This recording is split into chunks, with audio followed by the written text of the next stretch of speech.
That's right, folks. Another episode of the Razzball Fantasy Football Podcast. Today we're going to be breaking down Week 16, the slot versus wide analysis, and discussing which wide receivers you should start, sit, and stream to help you get into your fantasy titles. All that and more starting right now on the Razzball Fantasy YouTube channel.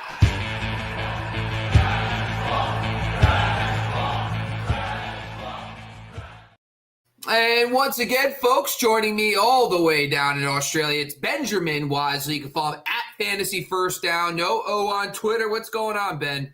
Am I in trouble? If I get the Benjamin treatment from my parents, I know I've done something. Mm-hmm. Benjamin, what have you done? Yeah. Yep. Yeah. No, it's yeah. I am. You're in a little bit of trouble because on Wednesday we talked about who to start between Anthony Richardson and Cooper Rush, and you were like, well, 6-point Cooper Rush, and then I go see your rankings, and you got Anthony Richardson all up at 10. I'm like, what is points? All right, man, I'm just a little concerned there, all right? I was just like, what's happening? Is he lying to me? Trying to make me lose? I don't know. Hard to trust your own team these days, but it is what it is, man. Honestly, and how many leagues are you still in? Are you feeling any championship semifinals? About half. I think about half. I think I'm in about. My season's going pretty well. I definitely got knocked out in a few last week, but I think I'm in 40 to 50% still. I think so. It's going well. How about you? Yeah, I'm in 3 of like my 5 money leagues. I'm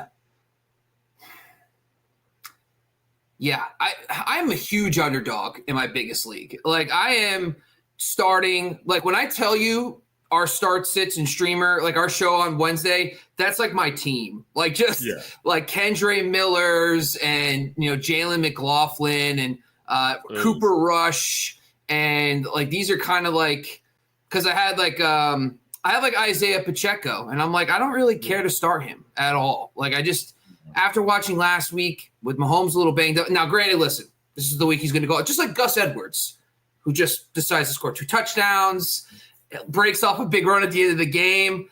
Everybody has their week. But, like, for some reason, I can live with losing if I sit Pacheco in a tough Texans matchup. I'm okay with it. I don't care if I'm wrong. After watching last week with the Cleveland Browns, like, maybe he's like 50% better, but that's like 7.5 fantasy points or something. It's like, it's just, I'm okay with losing when, the analysis backs it up. So I'm just kind of going with guys who I think have a shot. Like Kendre Miller, I know the Green Bay Packers game is going to be a little sloppy for them. And I actually have the Packers defense, so cool. It is what it is. I do think that maybe he could get a few passes and, pay a little catch-up. I mean, Jesus, Spencer Rattler peppered Alvin Kamara with targets when he started. So call it is what it is, man. But it's like a David versus Goliath. I am a huge underdog. So we'll see.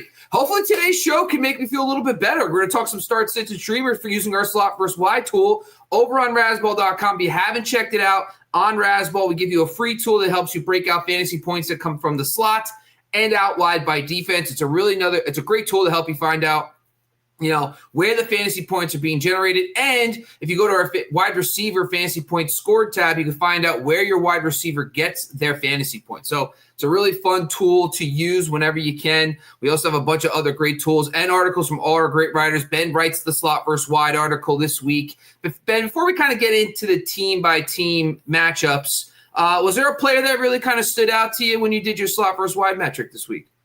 The big one that really jumped out to me, and I talked about it a little bit on Wednesday, was Keenan Allen. I feel like in this matchup against the Lions, who so slot funnel, I just feel like it's just one of those weeks where you have to feel really good about Keenan Allen. Usually someone I never feel comfortable even putting inside my top 40, and he has those boom weeks, but he's looking a lot better. He's looking like the Keenan Allen of old. The offense suddenly looks like an actual offense, and I don't know, I feel like this could be a really good Keenan Allen week. Okay. All right. Let's kind of get into it. So we're going to go game by game, really high level, just talk some key injuries, and we're also going to break down just maybe a guy or two that stands out to us this week. Let's start with the Saturday games. By the way, enjoy Saturday football, folks, for the NFL. It's going to be a lot of fun. We get 2 games. My games start at 10 a.m., so I'll be getting up nice and early once again for the Chiefs and Texans game. John Mechie, not really a huge name, but he'll be out for the Texans. On the defensive side of the ball, some safeties will be out, including Jalen Petrie, who's like the big Texan safety. That should help Travis Kelce. Of course, Patrick Mahomes is dealing with his ankle injury, but is expected to play. And Kamari Connor, the slot cornerback for the Kansas City Chiefs, is out. So not really notable for guys like Nico Collins, who gets a lot of his fantasy points out wide. Any of the wide receivers in this matchup kind of stand out to you? Anybody notable start, sits, or streamers, Ben? I mean, look, I think the big question mark for a lot of people is over what is going on with this whole Chiefs rotation. And it just got a whole lot uglier with Hollywood Brown playing as well. I personally think that Brown's not going to have much of an impact. It feels like one of those situations where he plays like 10 snaps or something along those lines. Yeah. The big thing that's been interesting the last 2 weeks is that Xavier Worthy is finally playing starter snaps. He was in that kind of like 60% snap range for a large part of this season. And over the last 2 weeks, he's finally jumped up over 80% snaps. Besides Travis Kelce, he's the only receiving Chief that's over 80% snaps. And that makes him a lot more reliable, gives him a better floor. Now, there's no guarantees with anyone in this Chiefs rotation situation, but Worthy's now the person I feel best about. You'd think it'd be Hopkins because he's always going to find his targets, but Worthy has more upside because of the volume of those snaps there. So he's someone I kind of feel okay about in this matchup. Hopkins is a risky guy, but again, he's got upside. He just doesn't have big upside because he's not going to get enough snaps. And as for Tank Dell, I mean, look, don't get me wrong. I didn't feel great about Tank Dell coming into the season, but when Stephon Diggs went down, we kind of felt like Tank Dell would step in. It just has not turned out that way. It just means a whole lot more Nico Collins. Yeah. Yeah, and listen, the kind of both teams are slot funnel defenses, but when you look at our slot versus wide tool, both are above average in fantasy points overall allowed to wide receivers in the receiving game. So, like, obviously, we don't even need to talk about Nico. But, like, D-Hop, to be honest with you, like, when you're just looking at the kind of the game, like, it hasn't been smooth for the Chiefs passing game. I mean, it hasn't really clicked to a point where, like, Noah Gray's constantly popping in there for a touchdown. And, you know, you got, like, weird shit going on with Justin Watson. So, like, but at the same time, as a wide receiver 3 in this matchup, I don't believe in the Chiefs running game right now. I really don't. And the Texans running defense is really good. And DeAndre Hopkins, for whatever is worth, 6 targets in every game, the last 4 games. You know, I know 5 for 36 wasn't great, but that game got real weird. Like, honestly, the Cleveland's offense couldn't do shit, and the Chiefs kind of just 21-7. They just let the game kind of just end. It was kind of a strange game for Mahomes and company. Of course, he got hurt in that game too. So I do think D-Hop's a wide receiver 3, but to be honest with you, bring your starts. Well, you can't. Obviously, we'll be out, but if you have some starts and questions for Hopkins here, I don't think he's an auto start at all. Actually, the only guy in the receiving core that I think is an auto start is going to be Nico Collins. So down to the Steelers and the Ravens. George Pickens, of course, out again, which is notable. There's been some rumblings that Mike Williams could finally be up to speed and ready to take on a bigger role in that offense. You also have Nelson Aguilar, who's been kind of playing in a rotation as like the third receiver, is going to be out. And then Deshaun Elliott, the starting safety for the Steelers, will be out. So it should definitely help in the back end for guys like Mark Andrews and company. What's your thoughts here? Any notable Steelers or Ravens players? I mean, I'm excited that Deshaun Elliott's out because I just picked up Kavonte Kazi in my 32-team IDP league, so very excited for that. As for the rest of the world, this might be one of the worst wide receiver fantasy games we've ever seen. Like, there is one player inside my top 50 in this whole game. I don't feel good about him at all. I'm not particularly interested in Zay Flowers. The Steelers are really good against wide receivers. I mean, their defense is just pretty solid in general, particularly good against the passing game. Very hard to feel good about Zay Flowers. He's been, I don't know, average of late. He's not a massive part of this offense. He's just a working part that makes it function. He's not someone they're going to rely on. They get a lot of touchdowns out of the likes of Rashad Bateman. They've got injuries elsewhere. I mean, it's just really hard to feel good about any of their wide receivers, especially if they continue to rely on guys like Mark Andrews and Isaiah Likely. So you've got that issue there. Then you've got George Pickens out for the Steelers, and he's the only Steelers receiver you can rely on. The thing I at least like about Calvin Austin is he's finally starting to play a higher snap percentage. This is really the first time since Pickens has been out that we've seen him up towards like 80% snaps. He hasn't just been playing at 11 personnel anymore. He's also coming in and playing out wide when they're using 12 personnel, and they do like to use 12 personnel. So I do feel like he becomes more relevant than he has in the past, but he's really the only Steelers receiver that I feel you can feel any good about. So for the most part, it's Flowers. You probably have to start him if you're desperate. Bateman's a good stash for next week, and that's about it, really. Yeah, and when you're looking at how you beat these defenses in our slot versus wide tool, both perimeter defenses, they both have been good in the slot over the last 6 weeks. Flowers is more of a little bit of a hybrid, but the Steelers are not an air yards defense. Like if you look at who allows the most air yards, it's the Ravens. Most of that was done early on in the year. Like I think it'd be a fun DFS play is Mike Williams on Saturday. I don't think I'm going to trust starting him at all. And then for Zay Flowers, I do think he's a wide receiver 3. He did find the end zone the last time these two teams played, but it's very notable that these games get ugly. Like Lamar Jackson just hasn't really played amazing against the Steelers. And listen, we're talking about Lamar Jackson standards.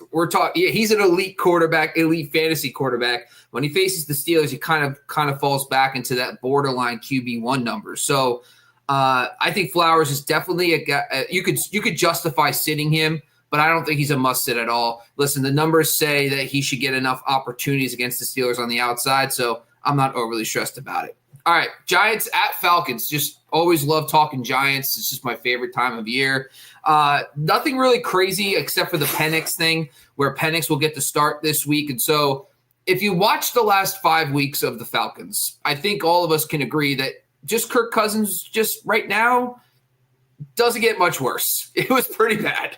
He can't move in the pocket. And I want to give the guy a pass. He tore his Achilles. That's how I feel about it. And I think we should have all kind of seen that coming a little bit where he tore his Achilles his mid-30s. And maybe it would have taken a little more time for him to get back to normal. And so this is probably a good thing. The Giants are going to be down a couple key guys up front mostly, but Tyler Nubin, their star safety, is going to be out in this game. So any thoughts about the Giants, Falcons, any kind of name stand out to you? Look, I'm excited to see what the Falcons look like. I've got a friend who just in the last month or two has finally started to get into the NFL. And for reasons I don't understand, she decided that her favorite player was going to be Kirk Cousins. So she is absolutely devastated this week. I was trying to explain that when a player has 1 touchdown and 9 interceptions over the last 5 or 6 games, that's not a good thing. That's not really what they're looking for from their starting quarterback. This is not a case of them tanking and kind of seeing what they have in Penix. They're still very much in playoff contention, so they need to make this work. This is a game they absolutely must win. The Falcons have to come out here and make that work. And you think with a rookie quarterback, they're going to do that on the ground. It doesn't really make sense for them to be airing it out against the Giants when they're heavy favorites, when you know this is the kind of situation where you can definitely run on the Giants. The Giants have conceded the 4th most points to running backs this season. I don't think they're going to need to use their wide receivers a lot. I feel like this is the kind of game where you start Drake London, but he's not a wide receiver 1 this week. He's very much a wide receiver 2. You can't trust Darnell Mooney. He's really gone down of late. It's a really ugly situation. And as for the Giants, I mean, who knows what's going on there? Whenever Drew Lock's under center, it's just a total lottery. I feel like, again, you have to start Malik Neighbors. We know how many points the Falcons concede to wide receivers. Again, conceded the 4th most points to wide receivers this season. So you feel like you have to start Neighbors, but you can't feel good about anybody else. So there's probably 2 receivers that I'm okay with, Neighbors and London, and that's probably about it. And even then, I don't feel great. I just feel like I have to start them because they're kind of the studs on their teams.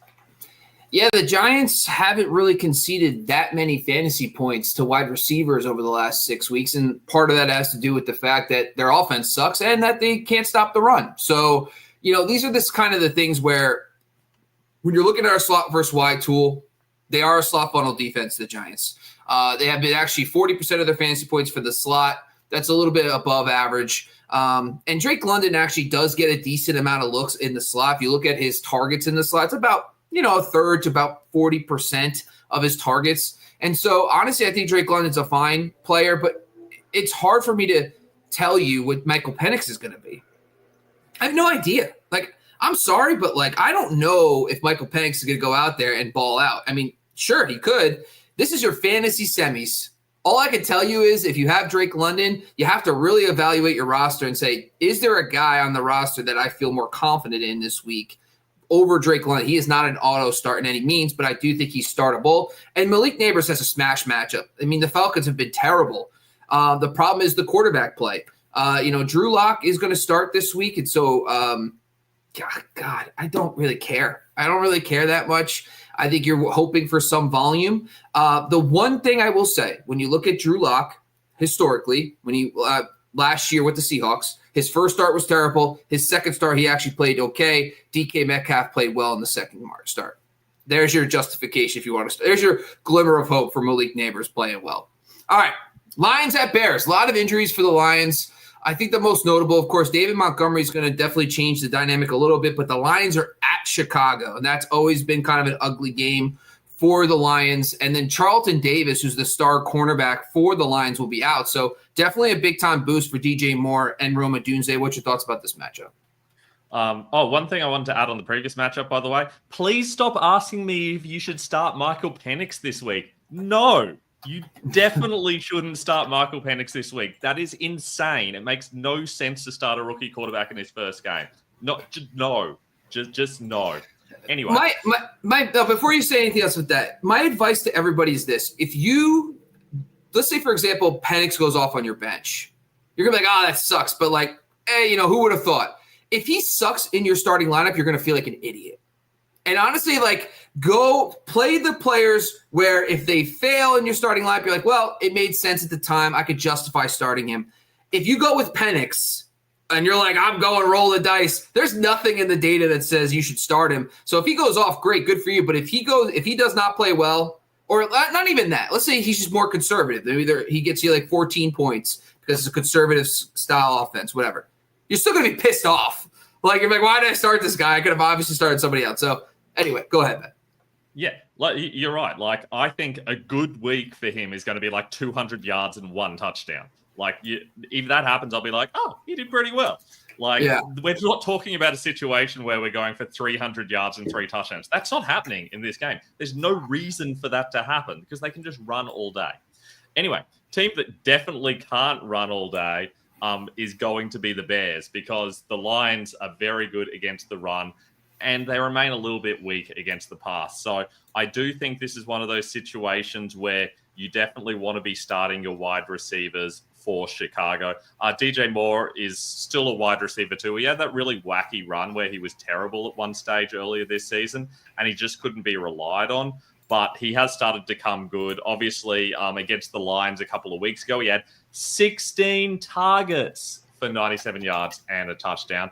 I'm not saying that's going to happen again, but I do think that he is certainly becoming a very clear, strong part of this offense. He's their number one guy, and you're going to see a whole lot of Keenan Allen as well. He is borderline wide receiver 2 this week.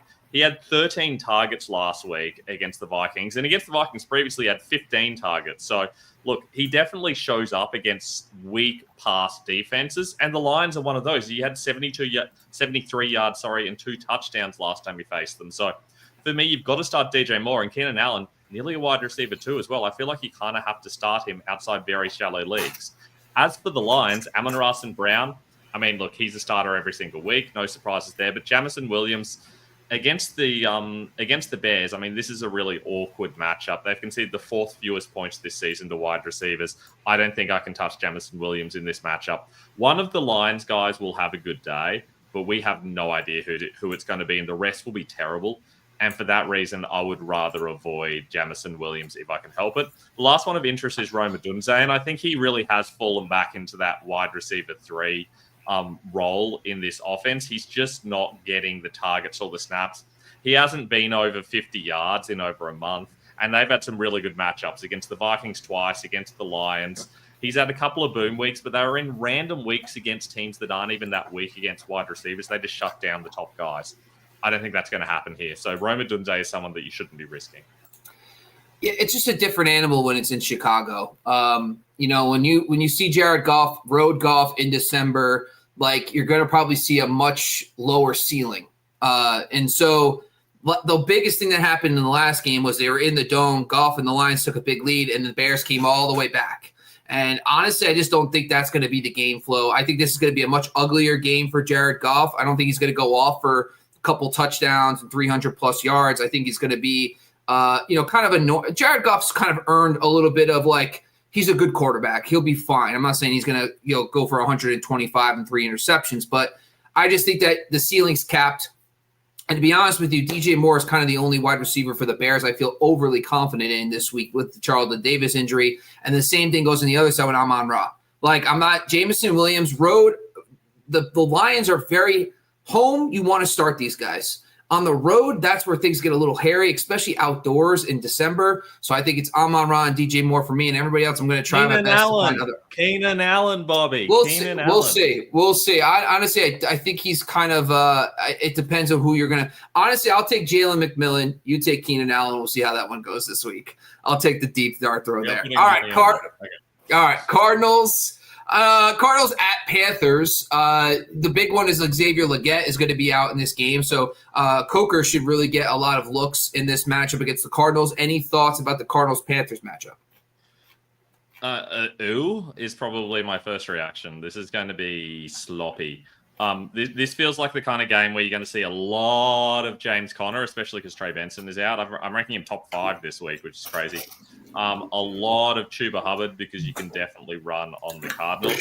I think you're probably going to see a fair bit of Trey McBride as well. So, where are the wide receivers going to be involved? I mean, look, the Panthers do concede a lot of points in general, but the one thing they do pretty well is they're able to shut down wide receivers.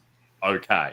And I only say okay because it's relative to all the other positions because they're top 6 in conceding points to every other fantasy position except wide receivers. They seem to have a solid secondary. When you've got guys like JC Horn, kind of makes sense. But look, this is not a great matchup for the likes of Marvin Harrison Jr., and he is the only Cardinal I would even consider starting.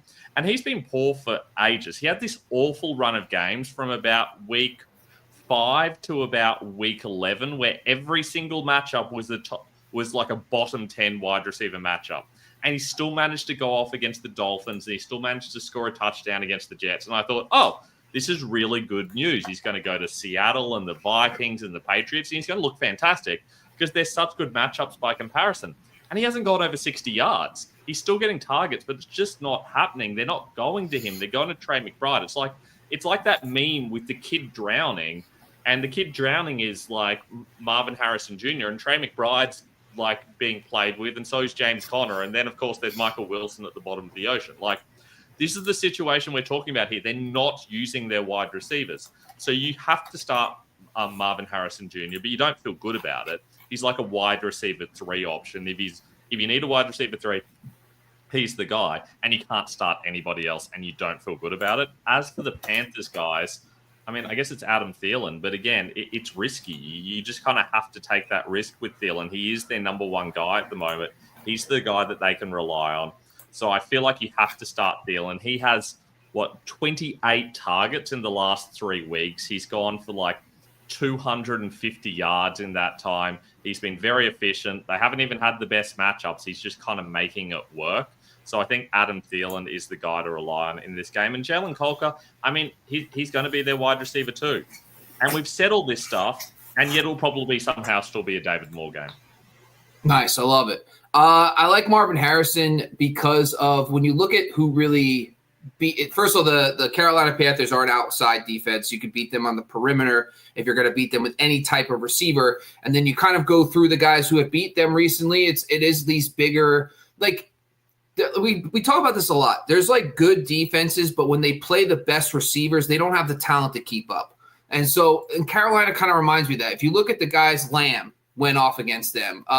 Devonta Smith had a nice game. I know A.J. Brown didn't have a good game, but Mike Evans had a nice game. DeAndre Hopkins found the end zone. And even like Malik Neighbors had 6 catches for 50 yards, whatever you want to call the Giants passing game at this point of the season. But it just seems like the better receivers play well, so I'm okay with Marvin Harrison. And Adam Thielen's the guy. This is a slot funnel defense, and for the Arizona Cardinals, they allow 51% of their fantasy points over the last 6 weeks to the slot. Come on, Adam. Let's do it, baby. I'm excited for you. He's in the lineups if you have him. All right, Rams at Jets. So some injuries to the interior of the Jets secondary with Michael Carter and Jalen Mills are going to be out this week. But they should have their perimeter guys back. So that's Puka, I think, is a loophole. I'm not ever concerned about Puka, but Cooper Kupp coming off the goose egg has a shot here to really bounce back. What's your thoughts here, Ben? Yeah, it's an interesting game where you've essentially got two teams with two really good wide receivers each, a couple of veteran quarterbacks. There's a lot of nice symmetry about this game, honestly. If this game was in LA, I'd actually feel pretty good about it for both teams. The fact that it's in New York is fine, I guess.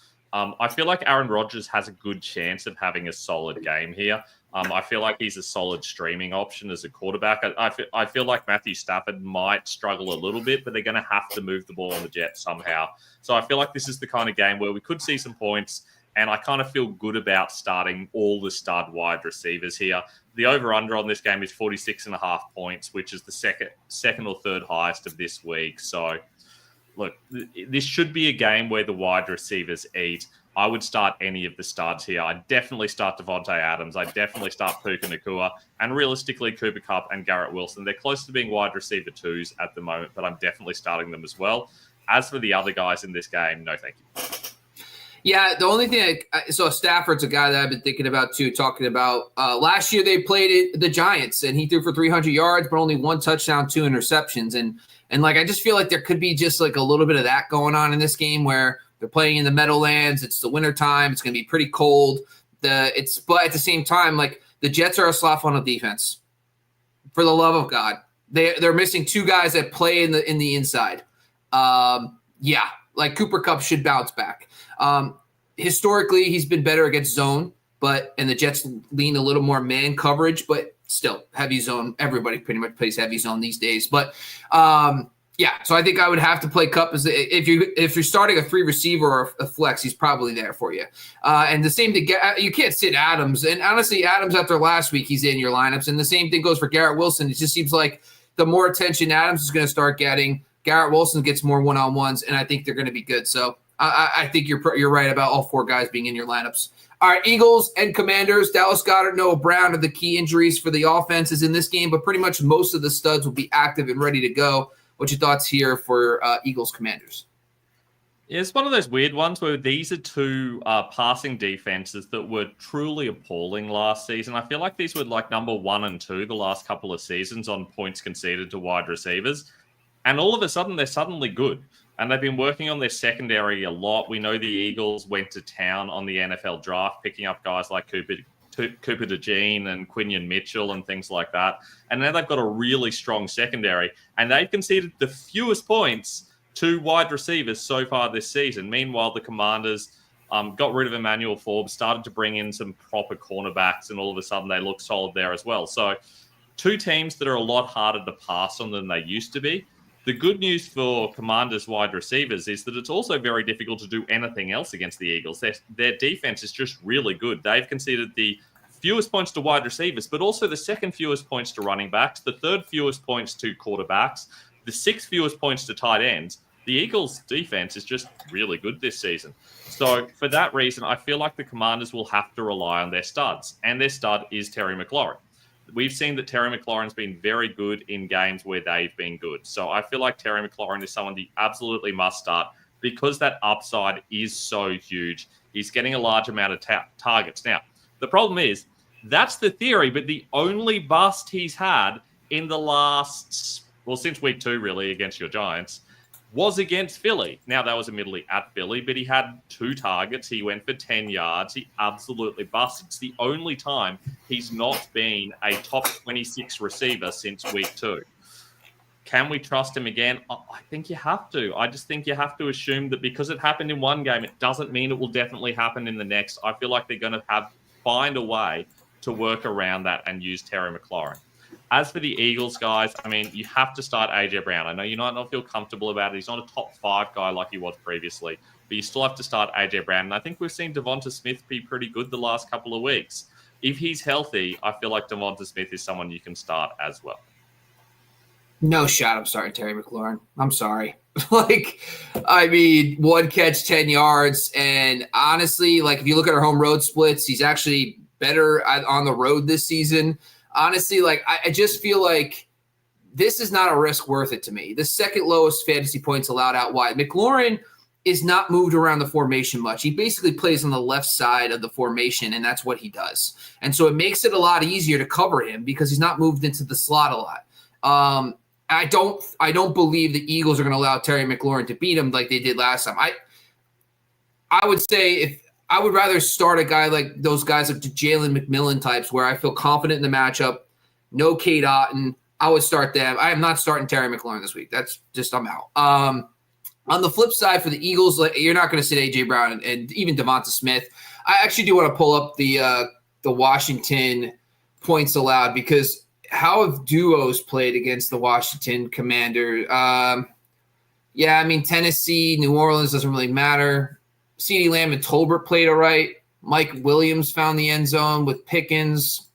Yeah, I think I'm good with Smith and A.J. Brown. I think my hot take is I'm not playing Terry McLaurin. I do see, before we dive into some of the additional matchups, we do see you guys, Mr. Magic, Tyler, Gage. We got you guys. We see your questions. We're going to answer all your questions at the end of the podcast. We do appreciate staying on. We got a couple more matchups to go.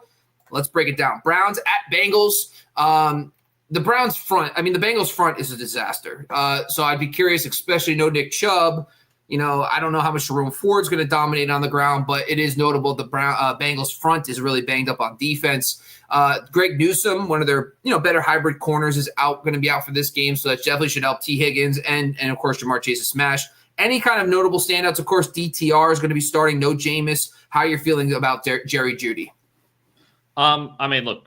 Like you said, the Bengals guys absolutely have to start him. Jamar Chase every single week, number one receiver in the league. T. Higgins definitely a start. More of a wide receiver too this week because it is the Browns.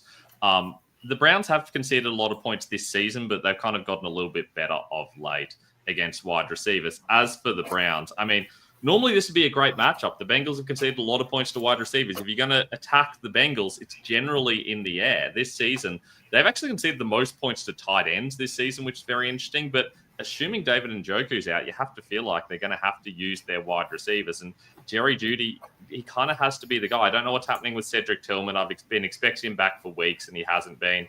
He's someone I'm really disappointed in because he was looking so good for a while. But this is all ruined by not having Jameis Winston. I feel like they just hate our fantasy teams. They're just like, you know what? It's fantasy playoffs. We're just going to remove Jameis Winston. We're removing all joy from your lives. And we're going to start DTR. And this is going to make this game really, really, really boring. So for me, I don't know. Jerry G is like a wide receiver 3. I can't trust Elijah Moore anymore. I can't trust Cedric Tillman until he's fully back. So Jerry Jeudy's a maybe, the rest are no's, and I hate that so much. It's the holidays, Cleveland. Get it together. It's the season of giving, not taking away. You don't take James from us right when we're in the fantasy playoffs. You selfish SOBs. Higgins, Chase, great. I'm in. I am not starting Jerry Jeudy with DTR. Call it a day. That's how I feel about that one. All right, Titans, Colts, the major one. Alex Pierce going to be out. Maybe could help funnel. I think A.D. Mitchell, though, is a very capable number 4 and will step right into that role. No big deal. Juju Brents, cornerback, might return this week. We'll see. Any thoughts about the Titans-Colts in this matchup? Yeah. I don't really love anyone in this matchup, which I know is weird, but these are two teams that are very good against wide receivers. The Colts, they concede a lot of points to running backs and tight ends, but not so much wide receivers. And the Titans are exactly the same. They don't even concede a lot of points to anyone in particular, but if you're going to attack the Titans, it's generally on the ground. So it feels like it could be the week for Jonathan Taylor. As for their receivers, I mean, Josh Downs is still the guy. Michael Pittman, he just generally doesn't look as good with Anthony Richardson. He's getting targets. He's had at least 7 targets every game since he returned from injury, which is weird. But he's not really doing enough with it. He doesn't have a touchdown. He's only gone over 60 yards once. Very hard to feel good about him in this matchup. So I definitely can't start Pittman. And I feel like with Downs, I mean, he's getting the targets, but he's struggling to make those big plays he was making a few weeks ago. It might be that now he's fully back from injury. He's fine to go, but I can't trust him. I can't start Downs. I can't start Pittman. I definitely can't start Nick Westbrook-Ikine unless I'm in a league where touchdowns are worth 500 points and nothing else gives you any points. So realistically, the only guy in this game that should be in your lineups is Calvin Ridley. And even then, he's more of a wide receiver 3. He's dropped off a little bit the last few weeks, but he still has plenty of upside. He's just been so disappointing in good matchups that it's really hard to trust him this week. But I feel like you still need Ridley as like a wide receiver 3 flex option. Yeah, and really looked really good with Mason Rudolph early on in the year. So I feel comfortable with it. It's not an exciting matchup. Especially the Colts has really done a really good job over the last few weeks, especially some notable wide receivers like Cortland Sutton did find the end zone, but only 3 for 32. Amon-Ra St. Brown 6 for 62. Like, yeah, these are okay performances. They're not going to win you your week, but I feel like the good receivers do enough to get you some double digits. On the flip side, this is the number one out wide funnel defense. When you're looking at Tennessee Titans, they are dominant against the slot. Like, they have allowed the least amount of fantasy points to the slot in our metric, 7.7 fantasy points over the last 6 weeks. And they allow 77% of their fantasy points out wide. If I started Josh Downs, I would basically like be like a Christian and not believing in God. It'd be like, well, the slot versus wide is my thing. I cannot start Josh Downs or recommend it knowing all this. It's really a Pittman thing for me. Like, I think Pittman might be, because of the matchup, startable as a wide receiver 3, because it is tough to trust him with Anthony Richardson, of course, but just the matchup itself might be best to fade. But if I'm going to pick anybody, it's going to be Pittman just because of that. And of course, that's going to mean Josh Downs is going to break the slate and just make me sad all the time. All right, Vikings at Seahawks. Stephon Gilmore should be back in this game, which is good news for that Vikings defense. Now, the bigger concern, though, is the weather. There has been a lot of noise about some rain in the upper Northwest. That's how it always is up there. I get that, but that could be a factor here. And so what's your thoughts? Vikings, Seahawks, a lot of big names in this one. I mean, look, it does seem like there's going to be some rain, but as long as it's just rain without a lot of wind, usually we see that that's not a major issue. I'm definitely still going to be starting Justin Jefferson every single week. I feel like JSN has surprisingly turned into the number one receiver for the Seahawks. That's kind of happened a year or two earlier than I thought it would, but he's been excellent the last, 6-7 weeks. I think every week since week 8, which is now over half the season, he's scored at least 69 yards every week. That's crazy. Nice. He's someone that you can absolutely rely on. So I feel like you have to start JSN, especially given the Vikings this season have conceded the most points of all teams to wide receivers. This feels like just a good opportunity for him to go off. But I need to see what's going on with DK Metcalf. This is just such a strange situation. They're talking about shoulder injuries, but he doesn't have an injury designation. Ever since he came back from injury after their bye week, I mean, he hasn't been a top 30 wide receiver. He's been a top 30 wide receiver once since week 4, week 3. Like, it's absolutely crazy. I don't understand what's going on with DK. He's meant to be an elite receiver, but all of a sudden he's not playing like one. I don't understand what they're doing. This team could be playing a lot better if they were using DK more effectively. He only had 3 targets last week. It's very disappointing. He's hard to trust, but the matchup's really good. And I feel like you kind of still need to trot him out there because he's DK Metcalf and because it's a fantastic matchup. If you're not going to start him this week, you're just plain not going to start him at all. This is the week to start him if you're going to start him. So, I don't know. I don't like it, but DK Metcalf's like a wide receiver 3 for me. And Jordan Addison's kind of in that same situation where a little bit boom bust, but he's had a lot of good weeks recently. I feel like you have to start Addison. Yeah, you got to hope Geno's okay. Obviously, the calf injury or whatever he had last week derailed that game. It was awful. Honestly, at JSN, he was rolling, and then when Geno went out, it was over. This is the matchup for DK Metcalf. Get him in your lineups. Number 2 air yards allowed this season is the Vikings. That is how you beat. That's what DK does. And the squeaky wheel, the OCs out there talking about, yeah, we got to get DK involved. This is the week to feel confident and start it as long as the weather permits. You have to be on top of the weather report in this one, because if it's downpouring in Seattle, I don't care. I don't want anything to do with it. If I can avoid it, I can. JSN's too hot right now. I like the fact that Tyler Lockett's clearly taking a back seat. Like, it's not like Tyler Lockett's getting 6 targets every single week and it's kind of mucked up. It's clearly JSN, and he's the number 1, and then DK, of course, on the outside. So I'm not fading JSN. Even though it's a tough slot matchup against the Vikings, I think he's fine. I'm sorry, it's not a tough matchup at all against the Vikings. Everybody plays well against the Vikings. What I meant is on the Vikings side, I think Addison gets a little concerning because if you're looking at Seattle, they've been really tough over the last 6 weeks against receivers. And last week it was, if you're looking at basically the guys who they faced, Jennings went off, no one else went off. You have to go all the way back to the Rams game where Cooper Kupp and Puka Nacua both went off in that game. But then the Jets, it was only Devontae Adams.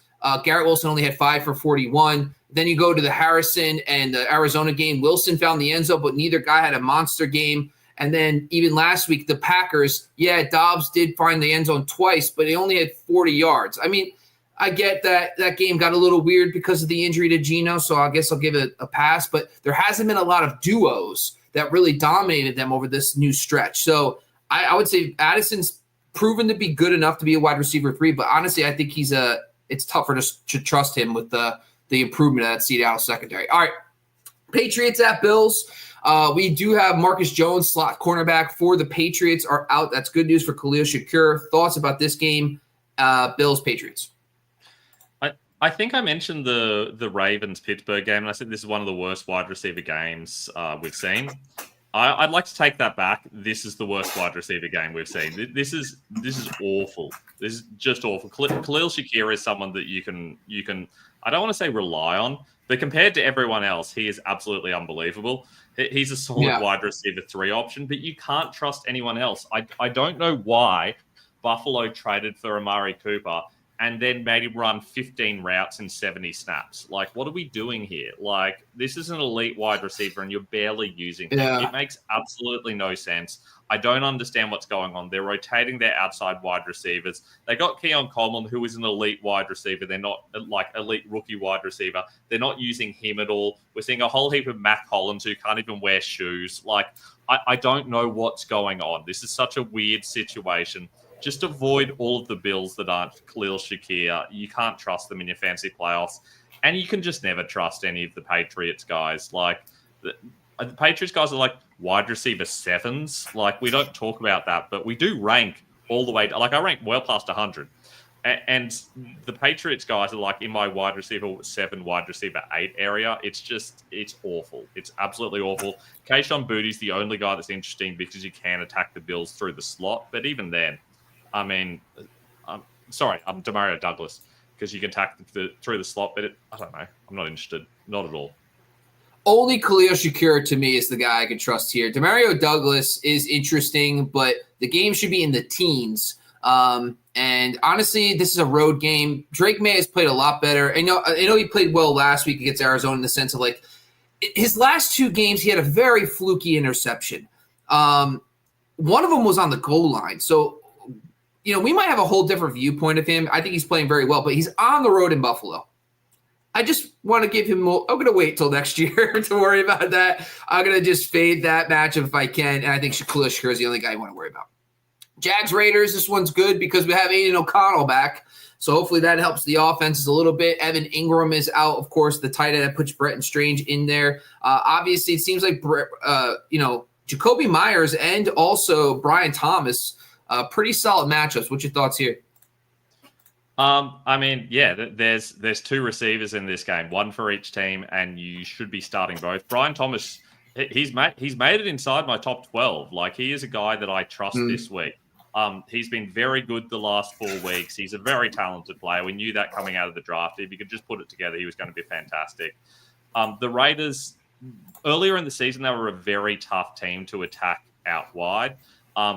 They've had so many injuries to their cornerbacks that you can kind of have a little bit more luck against them. But ultimately, this is not a matchup thing. This is just a Brian Thomas looking like the guy, and Mac Jones just seems to absolutely love him.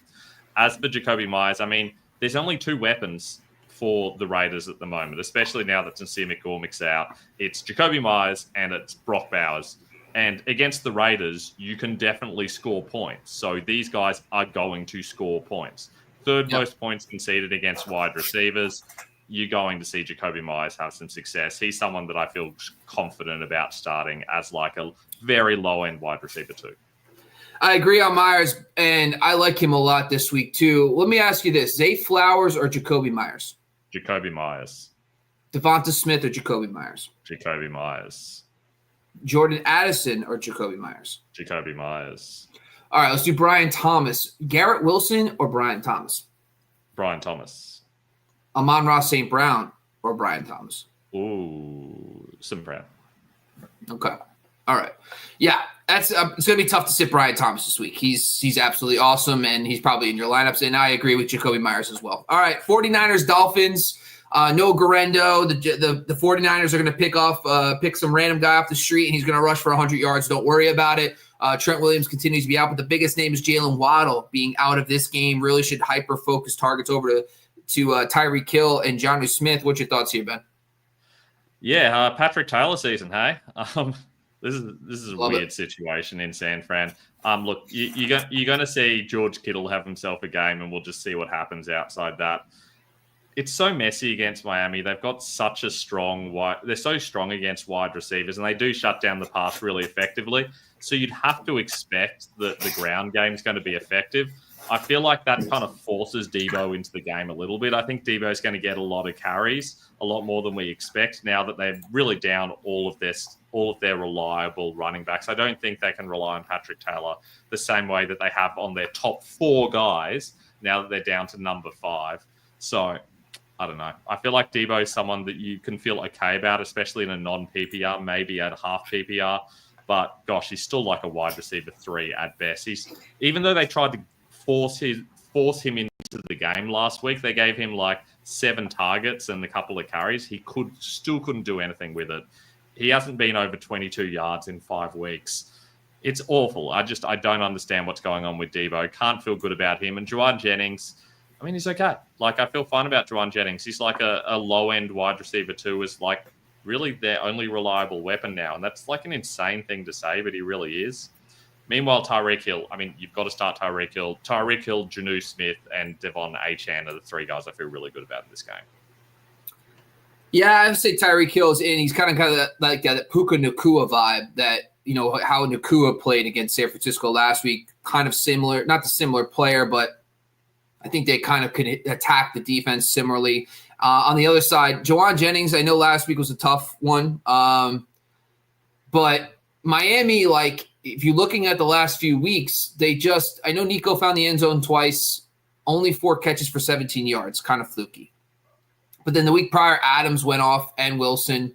I just feel like Juwan Jennings, they might not be able to run as much as they want in this game. And listen, he's just submerged. So I think I'm going to go back to and trust Juwan Jennings in that matchup. All right, Bucs Cowboys, the game that I'll be hanging my hat on for my fantasy playoffs, as I'll be starting Cooper Rush and company in that game. Some notable injuries. Cade Otton, doubtful for this game. That could really help Jalen McMillan, one of my favorite sleepers this week. On the defense side, both safeties will be down once again for the Tampa Bay Bucs. And then Trayvon Diggs. I think my and I said this on Wednesday, my number one, I'm putting the house on Mike Evans' fantasy score this week. Like, he's going to be awesome once again. What's your thoughts about this matchup? Evans in, CeeDee Lamb in. Is there anybody else that you would consider us to start this week?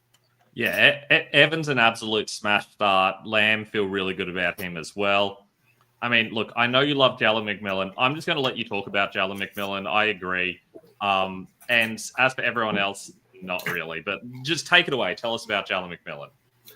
Yeah, when you're just kind of looking at the Tampa Bay Bucs, they're one of the most pass funnel defenses in football, and they have always had a solid run defense. And so that right there to me says, I'm sorry, I'm messing this up right now.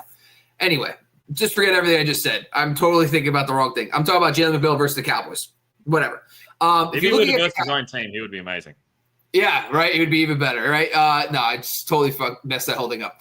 Yeah, no, it's just really for me, like, just kind of identifying the Cade Otton situation being out is also a huge factor in this. If you're looking at the Dallas Cowboys, they're one of the biggest out wide funnel defenses in football, so they allow a lot of fantasy points out wide.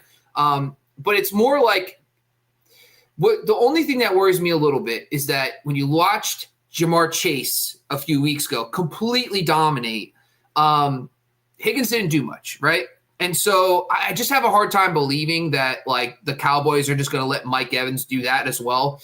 Thielen had double digits with Coker last week. If you go back further, you look at McLaurin and Noah Brown, both had double-digit fantasy points. That kind of, to me, shows that multiple receivers can play well against the Cowboys, and no Trayvon Diggs really makes me kind of okay in this matchup. Plus, there's a lot of upside. I do think the Cowboys play better at home. Cooper Rush is playing well. I mean, it is what it is. He played well. And the thing I like the most about Cooper Rush is that he's really good against the blitz, and the Tampa Bay Bucs are one of the blitz-heavy defenses in football. So I think overall this could be a fun game. I think Baker's playing really well right now. And so I want to time, especially this time of year in December, where a lot of these games are going to be playing 17 to 25 degrees outside, freezing cold weather. You got a nice dome game against a vulnerable pass defense in the Cowboys right now. I think it'd be a solid play this week as well. All right, Saints at Packers, the Monday Night Football game. No Derek Carr, no Alvin Kamara. We're still waiting on the final injury report. It looks like Jair Alexander should be back this week. This one to me is like, do you trust any of the Green Bay guys in this game? And I don't know if you could trust any New Orleans receivers, but what's your thoughts here, Ben? Yeah, I mean, look, Saints for starters don't even bother. Marquez Valdes-Scantling did not practice on Friday. Now, admittedly, they still got a Saturday because this is the Monday game, but don't trust any of the Saints guys. This offense is going to run through Kendo Miller, maybe. Who knows? This offense is just going to be hardly involved. You have to feel like the Saints are just going to try to really slow this game down and grind it out. But ultimately, this just feels like an amazing game for Josh Jacobs. I feel like Josh Jacobs is absolutely going to go off, and one of the Packers receivers probably scores a touchdown, maybe two of them. Or maybe Tucker Kraft does. Someone does. So one or two of the Packers guys are going to score touchdowns, and maybe one of them goes over 50 yards. It just feels like that sort of situation where there's absolutely no reason for the Packers to go off against the Saints because the Saints aren't going to be able to score on them. The Packers defense is good enough to shut them down. This is a really ugly situation. The biggest issue in general with the Packers is that Jaden Reed only plays in 11 personnel and in the slot. So he's very effective on the few snaps that he gets, but he's got a very low floor because he's out there on so few snaps. Romeo Doubs is the Z receiver, but he's not fully healthy, so he's not playing on every snap, and they're using Wicks occasionally in that situation. Christian Watson is the X receiver, but he only plays 60 to 70% snaps because they want Dontavian Wicks to be playing about 30% snaps, especially on run plays. So you've got zero receivers that you can rely on. None of them are playing a consistent role. And the one guy that's out there more of the time, Romeo Doubs, is not very efficient on the routes that he's running. So we get in this ugly situation where none of them have any value, and you can't start a single receiver in this game and feel good about it. The Saints allow a league-high yards after the catch this season. They have gotten crushed. And that's where Jaden Reed really dominates. And so, like you said, though, you're kind of playing with fire, though. Like last week is a good example where 5-6 targets for each of the main receivers, and Dobbs found the end zone twice. And so all these, you can rationalize every single one of these. The one thing I will say, this is a yak defense. This means that you could beat, they do allow a decent amount of air yards, but they're middle of the pack in the NFL and air yards allowed. So they're eliminating the deep throws, which is Christian Watson. So I could justify sitting Watson. The yak guys really are Jaden Reed. And so I think Reed would probably be the one guy I would probably pecking order-wise. I'd go Reed first, then Dobbs, then Christian Watson. But honestly, this is just kind of the matchup where Josh Jacobs could just run the ball down their throat. And by the way, Green Bay, Spencer Rattler, they score a defensive touch. This could be a game where Jordan Love throws the ball 25 times, and that's it. And everybody gets 5 to 6 targets. Good luck. Huge risk, but bring them to your Sunday live show because we'll have more on that as well. But let's get into some questions before we close out the show. Obviously, thank you for being patient. We do appreciate Mr. Magic. Yo, what's going on? If Pollard misses, which two do I play in full PPR? We got Spears, Keenan, Devontae. Feel like Devontae's a trap with a Saquon Barkley game. If Tony Pollard is out, Spears over Keenan Allen, Devonta Smith, what's your thoughts? I mean, you've heard me talk about Keenan Allen already. I feel good about Keenan Allen this week. Do I start him over Devonta Smith? Probably. I agree with you. I feel like Devonta this week is kind of a risky play. So I would start Keenan Allen. And with Pollard out, I'm probably starting Spears. Even though it's PPR, Spears is the receiving back there. So I would go Spears and Keenan, but I don't feel good about it. I feel like I'm going to have them all ranked very close to each other. Yeah, I mean, if Pollard's out, I got to feel pretty confident in Spears. So I think that's kind of easy. The question is who to start. I'm not overly excited about Keenan Allen like you are, per se. I'm actually going to go Devonta Smith over Keenan Allen myself, but that's if Pollard misses the game. Let's see. If Pollard misses, we got Spears, Miller, or Pacheco. I think Spears is a lock here if Pollard misses, correct? Agree. All right. We got Pacheco versus the Texans or Abdullah versus the Jags. This is like Gage Edwards, man. We do appreciate you jumping on here, man. Honestly, Pacheco is like listen, the matchup is to Abdullah, but I think Abdullah is the passing game back. And I don't expect the Jags to go on the road and dominate the Raiders to a point where they're throwing a bunch and using their passing game back. Believe it or not, I think Alexander Madison's the better play this week at home as the favorite. But this is one where I think if it's full PPR, it's close. But I guess I would still take Pacheco slightly ahead of Abdullah. What's your thoughts here, Ben? Pacheco, and I hate this so much. Yeah, I'm not really excited. All right. Maybe Pacheco, but if Pollard doesn't play, yeah, we'll see. If Pollard doesn't play, Tyler, I think you got to go with Spears there, easy. Chris, what's going on, man? New name. I don't remember seeing this before, but a tight end would start. We got Muth or Hunter Henry. As for a second flex, we got Coker, Spears, or Charb. And do you think Reek plays? I do think Tyreek is in this week. I haven't seen anything where he's going to be out. We got Coker this week against Arizona. We have Spears going against Indianapolis Colts, and we have Charb with Walker back, though, which is always a huge question mark there. I don't think I could trust Charb there. But let's start with the tight end question first. Muth or Hunter Henry? Yeah, it's a really interesting one. Against the Ravens, you have to feel like the Steelers are going to have to move the ball somehow, but you generally do it with your wide receivers. Problem is they don't have any wide receivers, so I don't know. I feel like Frymouth is a viable option there. The Bills are really good against tight ends, so I'm going to go with Frymouth, but I do have them ranked back to back. Yeah, I'm going to go Muth as well out of those two, and then for the flex, Coker, Spears, Charb. If Pollard plays, then I would go with if Pollard and Walker play, I would go with Coker. If Pollard is out, I'd go with Spears. If Walker is out, which I don't think he will be, I'd go with Charbonnet. If Walker and Pollard are out, I'd go with Charbonnet. Walker's in. He's a full practice. Doesn't even have an injury designation. So he's definitely back. I think he probably plays, yeah. Yeah, I think Pollard's the one where it's interesting. He's got 3 straight DNPs, ankle injury, and we already saw the last week. I think Spears is the guy I'm going to go with. They're in Indy, fast track, indoor game. I'm just going to take the upside with Spears there as well. All right, Charlie. We got DK Metcalf or DJ Moore. This is a fun one. We got the Lions matchup without Charlton Davis. We got DK Metcalf. Squeaky wheel gets the grease. What's your thoughts here, Ben? This is a tough one. I mean, I can confidently say DJ. I'm going to go DJ Moore this week. Okay. Man, I would say, so what time are these guys playing? Because I think the Seahawks are in the late window, right? For me, about 7 a.m., but yeah. Yeah. The only reason why is because there are a lot of, they're playing at 105, and then you need to know. Yeah, I would say this. Like, I honestly really like DK this week. I'm in on DK, but the weather concerns there are real. So, honestly, Charlie, I know this is going to be a terrible answer, but I would like for you to come on the Sunday live show 2 hours before kickoff. We'll have much more details about the weather there in Seattle. If it's downpouring, don't even worry about that. Go right to DJ Moore. But if it clears up and it looks like it's not going to be raining for kickoff, I really like that game for DK. I think he's going to play well, so I'm going to go DK. Tyler, should I change my kicker from Rashard to Ryland? And by the way, buddy, Ryland's my K1 this week. I picked him up in all my leagues. I'm going all in. I love him against the Carolina Panthers. He's my K4. Yes, you should. Yes, love it. Pickens is out. Who should I flex and have PPR? Tracy, Taylor, Kendre, Amari Worthy, or Adunze? I'm torn between Tracy and Pat. What's your thoughts here, Ben? I'd go Kendre Miller, assuming Kamara's out, of course.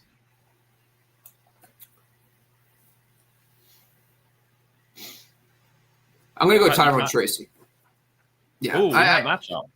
Yeah, you know what? The thing with the Atlanta Falcons is that I'm not overly concerned about their defense. I mean, I understand that the Giants I know they're on the road. They're playing against Penix. I know that's a whole thing. Like, we don't know what the upside of that offense is going to be. But at the same time, like just looking at how they're not dominant against running backs per se. But yeah, I don't know. Yeah, it's tough because I think Pat Taylor makes some sense too, but they're on the road against Miami. Don't love that. Kendre, I'm actually really excited for Kendre. But Kendre I feel like is the guy that I would start over like a Pacheco, where the matchup is awful in my opinion. Atlanta doesn't scare me. Maybe I have to look into it more, but like I don't feel like Atlanta's run defense is something I need to be worried about. I know last week the Raiders didn't do much, but I know they got crushed in the passing game.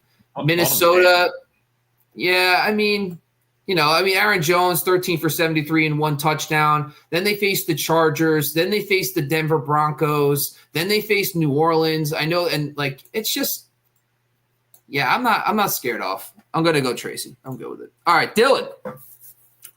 We got playoffs, baby. Full PPR. Loss, AK, and Garendo. Start one RB, one flex. We got Abdullah, Adunze, Spears, Strange, and Madison. And then there's a second league. So let's do that one first. Start one running back, one flex. Abdullah, Odunze, Spears, Strange, and Madison. Ooh. I kind of want to stick Strange in the flex, and assuming Pollard's out, I go with Spears. Yeah. Obviously, if Pollard isn't out, go with Madison. I agree. I like the answer. I'm in. K1, we got one running back. We got K9, Ford, Miller, and Spears. I think this is kind of a loaded question because obviously if Pollard's out, I think we both would like Spears. Honestly, I don't think I'm full on fading Kenneth Walker per se. I think might be overcorrecting, but that Minnesota matchup isn't ideal. But they're home at least, which is good. What's your thoughts here? Which running back are you prioritizing? Yeah, I'm very close on Walker and Spears in this situation. I feel like if Pollard's out, it's probably Spears. It depends if it's PPR. If it's PPR, it's definitely Spears. If it's non-PPR, full PPR. Walker. They're all PPR? Okay, then Spears. Yeah, full PPR. Yeah. Yeah, Spears if Pollard's out. If Pollard is in, I'm going to go K9 there. Running back, tight end, DST. We got K9, Abdullah, and Miller. I think we both could pick K9. We're good there. Tight end, Henry or Strange. I think we're both going Strange. Defense, Green Bay Packers or Buffalo Bills? What's your thoughts here? Packers. Same. I actually have the same exact defenses in my league. I went Packers as well. One last question. If Pollard plays, well, the issue is we're not going to know about Pollard until Sunday morning. Pacheco plays on Saturday, so this is going to be tough. We're not going to be able to answer this question, unfortunately, Tyler, because we're not going to – unless Pollard gets ruled out before the game kicks off on Saturday, which could be possible. He could be downgraded. I think I'm okay rolling the dice here and starting Miller, if Pollard plays. I think I'm good with that. Yeah. All right. Neighbors or Brian Thomas? I think, William, I'm going Brian Thomas. What's your thoughts here, Ben? WW, yes, I am. I am also going Brian Thomas. They're very close for me, but I've got Thomas higher.